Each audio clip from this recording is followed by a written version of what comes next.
السلام عليكم. في السيشن دي هنتكلم على عائلة جديدة من الاوبريتورز واسمها comparison. ودي الاوبريتورز اللي بنستخدمها في المقارنات، مقارنة بين قيم الفاريبلز او قيم مباشرة. نبدأ بأول اوبريتور معروف عندنا واللي هو ده. معشر المبرمجين بنقول equal لكن في اي لغة هتلاقي غالبا اسمه الرسمي دايما بيبقى equal to. ده وظيفته ايه في الدنيا؟ ده وظيفته انه يقارن ما بين القيمة اللي على اليمين والقيمة اللي على اليسار. وكمعلومة برضو كده عشان تعرف الأسامي، لما بنقول حاجة على اليمين وحاجة على اليسار هي اسمها اوبيراند. فده اسمه الرايت اوبيراند وده اسمه الليفت اوبيراند. طيب دي مجرد الأسامي الرسمية عشان تبقى عارفها لو حابب تستخدمها، وده طبعا الأفضل. الأوبريتور ده بيقارن ما بين variables، بيقارن ما بين قيمة ثابتة وفاريبل، بيقارن ما بين أي حاجة. والأوبريتور ده بيعبر عن السؤال ده: هل الطرفين متساويين؟ هل ما على اليمين يساوي ما على اليسار؟ النتيجة اللي بتطلع من الأوبريتور ده حاجة من الاتنين، يا ترو يا فولس.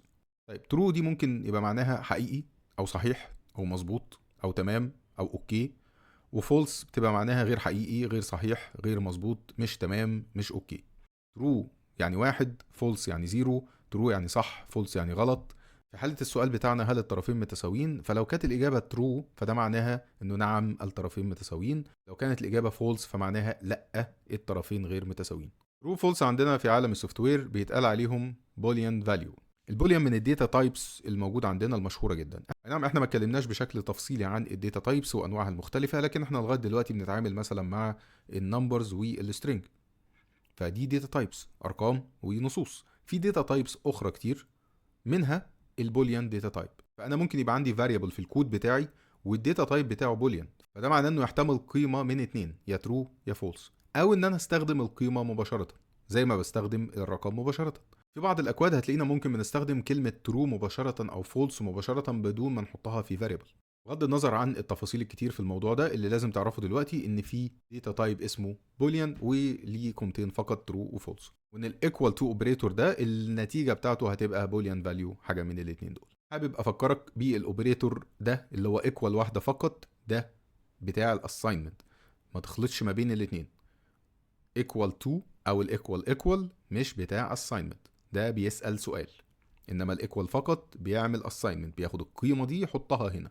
ده ما بياخدش قيم يحطها في حتة، ده بيقارن فقط ما بين القيمتين.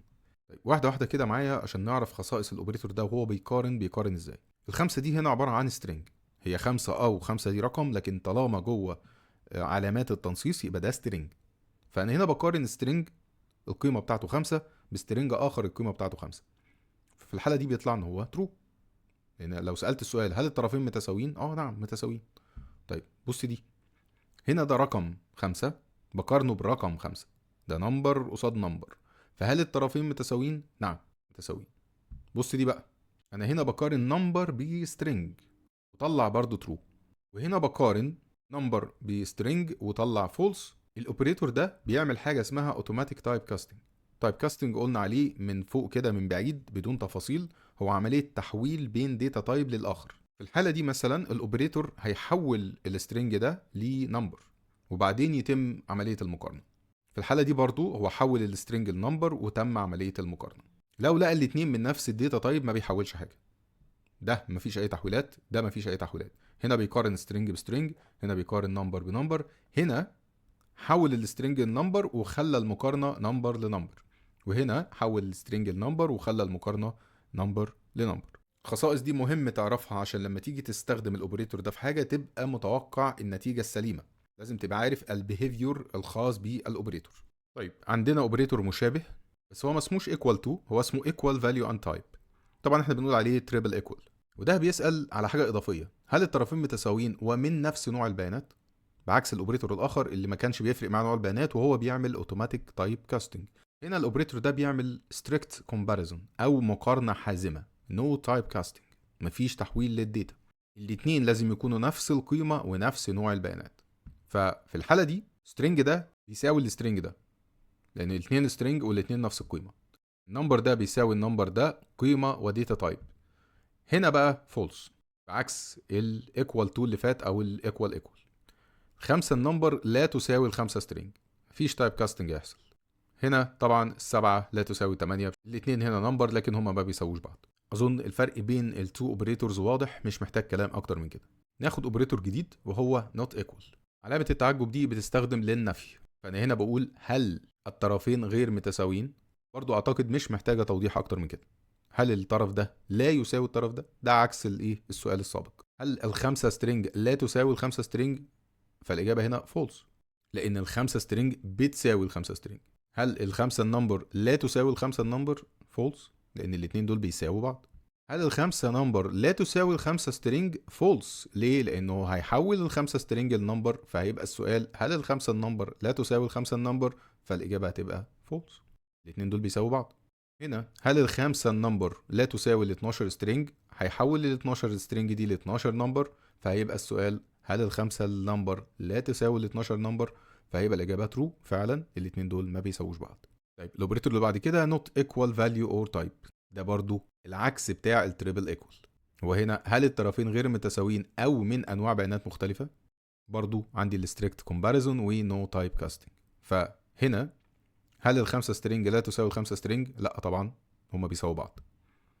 هل الخمسة نمبر لا تساوي الخمسة نمبر؟ لا طبعا هما بيساووا بعض.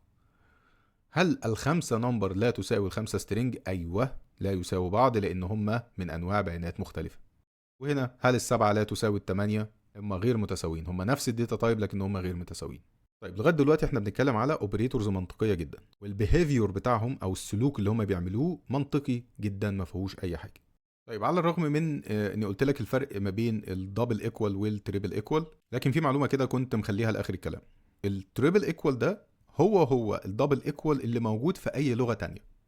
يعني لو انت بتتعامل مثلا مع سي شارب او غيرها، فالسلوك بتاع الدبل ايكوال في السي شارب هو السلوك بتاع التريبل ايكوال بتاع الجافا سكريبت. يعني نقدر نقول ان المفروض في الجافا سكريبت يبقى التريبل ايكوال ده هو الاساس، وان الدبل ايكوال هو الاضافه. طيب دي بس معلومه كده انا حسيت انها تبقى مهمه ان انت تبقى عارفها، عشان برضو تبقى عارف بقيه اللغات بتفكر ازاي. طيب نيجي بقى على اوبريتور يبدو انه بسيط جدا من بره، لكنه هياخد مننا وقت حلو في الشرح، وهو less than. طبعا انا متوقع ان 99.9% من اللي بيتفرج على الدرس ده هو فاهم دلوقتي الاوبريتور ده بتاع ايه. الاوبريتور ده بيسأل هل الطرف الايسر اصغر من الطرف الايمن؟ اكيد دي مش محتاجه كلام. هل البيهيفير بتاعه زي البيهيفير بتاع الايكوال ايكوال او التريبل ايكوال؟ لا هو مختلف خالص، وهنتكلم فيه تفصيلا دلوقتي، بس بعد ما نستعرض اخواته اللي هم مين؟ اللي هو less than or equal. هل x اصغر من او يساوي y؟ هل الأربعة أصغر من أو يساوي 4؟ هل 4 أصغر من أو يساوي 5؟ دول حالتين مثلا النتيجة بتاعتهم هتبقى true، لأن الأربعة أصغر من أو يساوي 5، والأربعة أصغر من أو يساوي 4. الأخ التالت بتاعهم برضو الجريتر ذان، الأكبر من. هل الطرف ده أكبر من الطرف ده؟ وطبعا greater than or equal. هل الطرف ده أكبر من أو يساوي الطرف ده؟ احنا دلوقتي طبعا بنتكلم في حوالي 8 اوبريتورز، في 4 قبل كده اللي هم بتوع الاثنين منهم ايكوال واثنين نوت ايكوال، ودول كمان 4 جريتر ذان وليس ذان. دول فصيله كامله اسمها كومباريزون، لكن دول بيعملوا حاجه مختلفه لازم نفهمها كويس. وهنفهم السلوك ده عن طريق ان احنا ندرس سلوك الاوبريتور اللي اسمه ليس ذان. ركز معايا بقى في الكلام اللي هيتقال ده. هل 5 اصغر من 3؟ لا. حلو قوي. هل 6 اصغر من 7؟ نعم. ده كلام جميل. تعالى بقى للحاله دي. في حالة مقارنة نص مع رقم، اللي بيحصل بيتم تحويل النص إلى رقم ومقارنة الأرقام. ده نفس اللي كان بيحصل مع الإيكوال 2. حلو. لو 3 أصغر من 5، 3 أصغر من 5، لأن 5 هنا هتتحول لنمبر. طيب في حالة مقارنة نص مع نص لا يتم أي تحويل، بس هنا إيه اللي بيحصل؟ بيتم مقارنة النصوص اعتمادا على اليونيكود. طيب في أحد السيشنز أنا قلت لك إن عندنا كورس اسمه Data Structures Decode، وفي الدرس رقم 1 اسمه Data and Memory، محتاج تبص عليه قبل ما تكمل. الدرس ده درس عام جدا مناسب لأي حد إنه يتفرج عليه. باقي الكورس نفسه Data Structures لازم تكون مخلص لغة برمجة على الأقل عشان تقدر تستوعبه، لكن الدرس ده مش محتاج منك حاجة. في الدرس ده هتعرف إيه هو اليونيكود. طيب 2 string أصغر من 5 string، ده حقيقي، ومش بالشكل بس، بيننا وبين بعض كده بالشكل يعني هو سترينج الاتنين اصغر من 5، لكن اليونيكود بتاع الاتنين اصغر من اليونيكود بتاع ال5.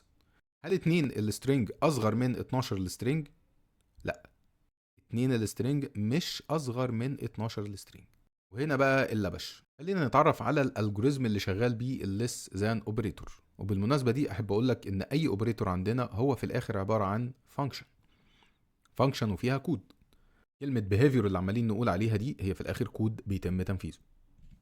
دي أول خطوة تهمنا في الالجوريزم بتاع الليس ذان اوبريتور. في خطوات قبل كده، والثلاث نقط دي بتعبر عن كده. الثلاث نقط دي أنا كاتبها تعبيرا عن إن في خطوات قبل كده، خطوتين صغيرين كده ما يفرقوش معانا في حاجة لو عرفناهم خالص، لأن هما ما بيغيروش في البيهيفير من شيء، هما ثابتين. ممكن نتعرف عليهم بعدين وممكن ما نتعرفش عليهم. اللي يهمنا نعرفه دلوقتي ايه الحالات. إذا كان الطرفين نصوص، هنا سترينج وهنا سترينج، فبيتم مقارنتهم وفقا لقيمة اليونيكود الخاصة بكل نص زي ما قلنا. طيب إذا كانت أحد الأطراف رقم والآخر نص، يتم تحويل النص إلى رقم، وده برضو قلناه. طيب إذا كان النص لا يمثل رقم، فقيمة التحويل تكون نان. يعني إيه الكلام ده؟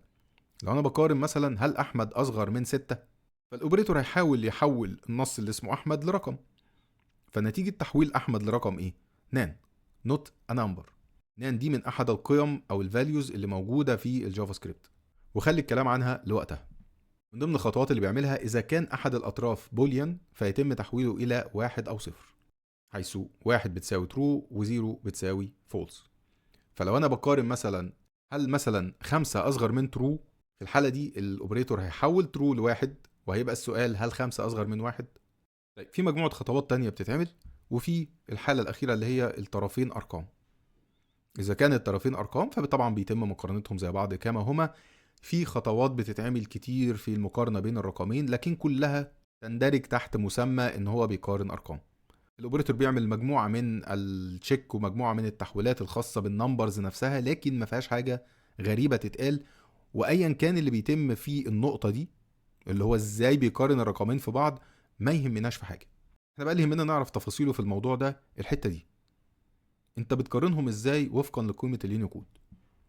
ازاي 2 سترينج مش اصغر من 12 سترينج؟ تعال نشوف الكلام ده. اولا احنا بنحول كل كاركتر او كل حرف لليونيكود فاليو بتاعته. فدي الفاليو بتاعت الاثنين، دي الفاليو بتاعت واحد، ودي فاليو بتاعت الاثنين. اول خطوة بيعملها انه بيتحرك كاركتر باي كاركتر، يعني حرف حرف لغاية ما يوصل لاخر اقصر تكست. طب مقصود ايه بالسطر ده؟ مقصود ان الكود بيعمل لوب. اللوب يعني لف على كود بيقعد يتنفذ اكتر من مره. طبعا اللوبس دي حاجه اساسيه لازم هنتعلمها مع بعض في الكورس، بس اعرف دلوقتي انها عباره عن لف. تعال نلف. طيب هنلف لغايه ايه؟ يعني هنعمل كام لفه بالظبط؟ عدد اللفات اللي هنعمله هنا على حسب اقصر تكست. مين اقصر تكست في دول؟ اللي على الشمال. طيب في كام كاركتر؟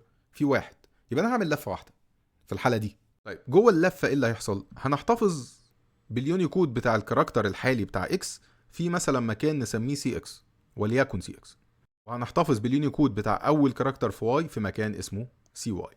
يبقى انا عندي هنا 50 على الشمال و49 على اليمين، ونقارن ما بينهم. هل السي اكس اصغر من السي واي؟ في الحاله دي هتعمل حاجه اسمها ريتيرن ترو. ريتيرن ترو يعني رد علينا وقول انه ترو واقفل، ما تكملش كود بعد كده. طب لو ما طلعش اصغر، يبقى تعمل التشيك التاني ده، هل السي اكس اكبر من السي واي؟ في الحاله دي ترجع لنا فولس وستوب، ما تكملش تاني. لو جينا طبقنا الالجوريزم ده على الشكل اللي عندي هنا، هيبقى ايه؟ هل 50 اصغر من 49؟ اكيد لا. طيب لما هي لا، هل انفذ هنا؟ لا، ما تنفذش هنا خلاص. طيب في حاله اللا اعمل ايه؟ كمل بقى، شوف اللي بعد كده. اللي بعد كده السؤال اللي بعد كده ايه؟ طب هل السي اكس اكبر من السي واي؟ في الحاله دي سي اكس اكبر من واي، يبقى نفذ الكلام ده. رد علينا قول لنا فولس يا جماعه، نتيجه العمليه دي فولس. وكده يبقى احنا خدنا الرد خلاص، وشغل الاوبريتور خلص. الالجوريزم ده بالطريقه دي هو اللي يخلي ان الاثنين السترينج دي مش اصغر من ال 12 سترينج. طيب في حاله لو كانت خلصت وما كانش في رد، الاثنين دول بنو. طيب الحاله دي هي مكتوبه هنا بس خلينا نشوفها في مثال تاني. تعال نشوف المثال ده. طيب المثال ده هنطبق عليه نفس الالجوريزم. هناخد اول كاركتر من كل سترينج، ده هيبقى سي اكس، ده هيبقى سي واي، ده 52 وده 52، وهنعمل اللوب اللي قلنا عليها. تمام. واول مقارنه عندي بنقارن ال 52 بال 52. هل 52 اصغر من 52؟ لا. تمام. نفذ الخطوه اللي بعد كده. هل 52 اكبر من 52؟ لا برضه. حالتين لا. اعمل ايه؟ ولا حاجه، كمل اللفه اللي بعديها. اللفه اللي بعديها ننقل المؤشرات دي على الكاركتر اللي بعديهم. فيبقى هنا بيشاور على الكاركتر التاني، وهنا بيشاور على الكاركتر التاني. خد اليونيكود فاليوز بتاعتهم وقارنها. هل ال 53 اصغر من 53؟ لا. طب هل ال 53 اكبر من 53؟ برضه لا. حلو. انا اللفات خلصت. اعمل ايه؟ هل في لفه كمان هتلفها؟ لا مفيش. ليه؟ لان انا وفقا لاقصر سترينج انا المفروض اعمل لفتين بس، وانا كده خلاص في اللفه التانية. يبقى انت كده خلصت اللفات بتاعتك وما ردتش علينا ولا بترو ولا بفولس. يبقى تخش في الكيس دي بقى. في حاله اللوب السابقه دي خلصت من غير ما نحدد انهي سترينج اصغر من التاني، ففي الحاله دي هنتشك على اللينس او الطول بتاع الاكس وبتاع الواي، ولو اللينس بتاع الاكس اقصر من الاكس بتاع واي يبقى نرجع ترو، عدا ذلك رجع فولس. لو جينا سالنا هنا السؤال، هنا اللينس ب2 وهنا ب3، يبقى طبيعي 2 اصغر من 3 يبقى النتيجه ترو، فنتيجه الاكسبريشن ده كله على بعضه هتبقى ترو. طيب تعالى ناخد مثال كمان. ده سترينج اهو اكس واي زي، وده سترينج طويل اهو ايه مليان حروف. الخطوه اللي بيعملها الالجوريزم انه بيحول كل كاركتر لليونيكود بتاعه، وانا في الحاله دي المفروض يبدا يعمل اللوب بتاعته. اللوب دي هتبقى كام لفه؟ مين اقصر واحد في دول بالمنظر كده؟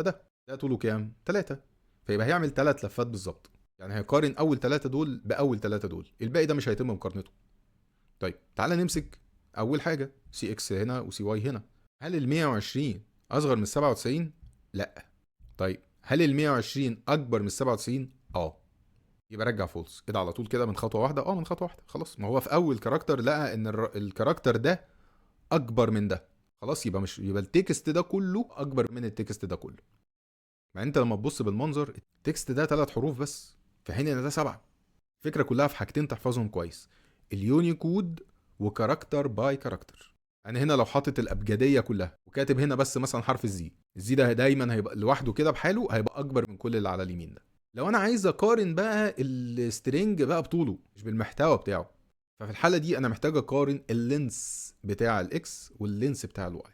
تمام. والفورم دي هنفهمها مع بعض بعدين، احنا اوريدي يعني شايفينها مثلا في console.log، فهنا في x.lens هنفهم الكلام ده معناه ايه. لكن مبدئيا كده انت تبقى عارف ان اللينس ده او الطول خاصيه من خصائص x مش قيمه x. في الحاله دي انا بقارن 2 numbers مش 2 strings. اللينس بتاع x في الحاله دي هيبقى 3 حروف، واللينس بتاع y هيبقى 7، فنتيجه الاكسبريشن ده هتبقى true. طيب لغايه هنا احنا خلصنا الكلام على less than. اي حاجه وقعت منك ارجوك رجعها تاني، ما تكملش الا لما تكون فاهم الليس زان ده البيهيفير بتاعه ايه بالظبط. وحاول انت تجربه بنفسك، يعني حاول تعمل كود شبه اللي انا كاتبه ده، بس طبعا مش باللينس، يعني قارن الكاركترز نفسها ببعضيها. حاول تكتب سترينجز الاول كده وتتوقع نتيجتها هتبقى ايه. اليونيكود يتجاب منين؟ يفضل ترجع لليونيكود تشارت، الخريطه بتاعه اليونيكود، وتشوف منها ترتيب الحروف وتجرب بنفسك. طيب حاجه اخيره وسريعه، الجريتر زان اوبريتور الجوريزم. احنا كل ده كنا بنتكلم على الليس زان بيشتغل ازاي. الجريتر زان ده بقى بيعمل حاجه عجيبه لكنها سريعه جدا، بيسواب او يبدل مكان الاكس والواي وبعدين ينفذ الليس زان الجوريزم. فانت لما بتقول له هل اكس اكبر من واي بيروح عاكسها وبيسال سؤال تاني، هل واي اصغر من اكس، ويروح ينفذ نفس الكود بتاع ليس زان اوبريتور. بس كده.